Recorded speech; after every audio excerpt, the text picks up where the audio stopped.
I will create traps and dead space inside that octagon, and I will walk him into that dead space. But all of a sudden, he will be in danger. How do you do that? If you can see it here, and you have the courage enough to speak it, it will happen.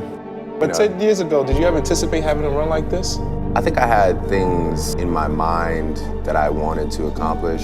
Are you the best footballer in the world right now? In my mind, I'm always the best. I don't care what the people are thinking, what they say. In my mind, I'm always the best.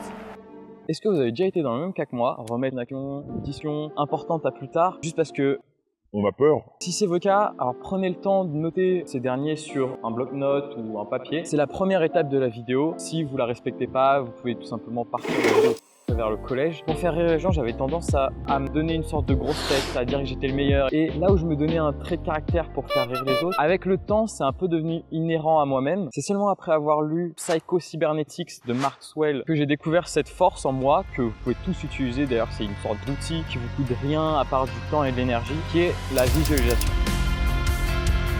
Ah, il y a un truc stylé qui est passé, je l'ai esquivé. Tu pars où?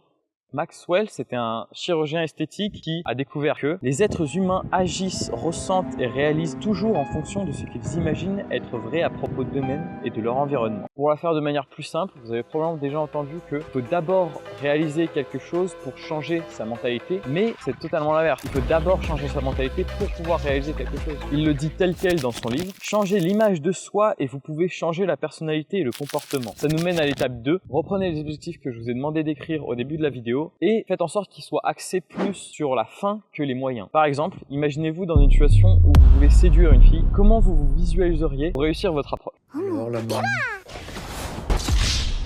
Si vous êtes en train de chercher des phrases d'accroche ou de manière générale des moyens pour l'approcher, c'est la mauvaise manière. Il faudrait vous voir comme si vous l'aviez déjà séduite. De manière très précise, imaginez-vous physiquement attirant, imaginez votre visage, ça peut aller jusqu'à votre sentiment de réussite. Imaginez son regard, sa gestuelle. Plus vous êtes précis, réaliste, plus grande sera l'efficacité de la visualisation. Allez, on y va.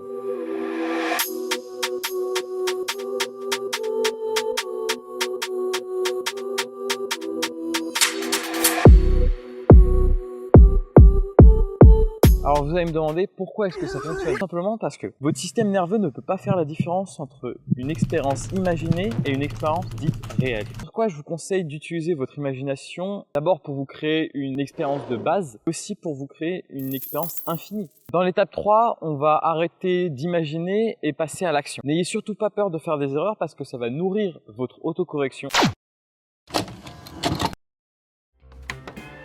Pour que votre système de guidance, le système fonctionne au mieux, il faut que vous lui donniez les bonnes informations. C'est-à-dire que vous connaissiez le mieux possible. Comment est-ce que vous allez agir dans telle situation? Vos croyances vis-à-vis de ce sujet-là. Petit conseil, faites confiance au processus et développez de la nostalgie, non pas pour le passé, mais bien pour le futur. Voyez toujours plus loin si vous voulez continuer à vous améliorer. Pour conclure, comprenez l'importance de l'estime de soi à travers votre propre expérience. Les jours où vous vous sentiez mal, vous avez probablement mal agi. Et les jours où vous vous sentez bien, vous avez probablement bien agi. Et comme je vous l'ai dit, vos sentiments peuvent être contrôlés par vos croyances et vos pensées. Donc honnêtement, vous avez le contrôle sur une grosse partie de votre vie. Donc faites un point sur ce que vous voulez dans la vie et utilisez l'outil de la visualisation pour atteindre vos objectifs.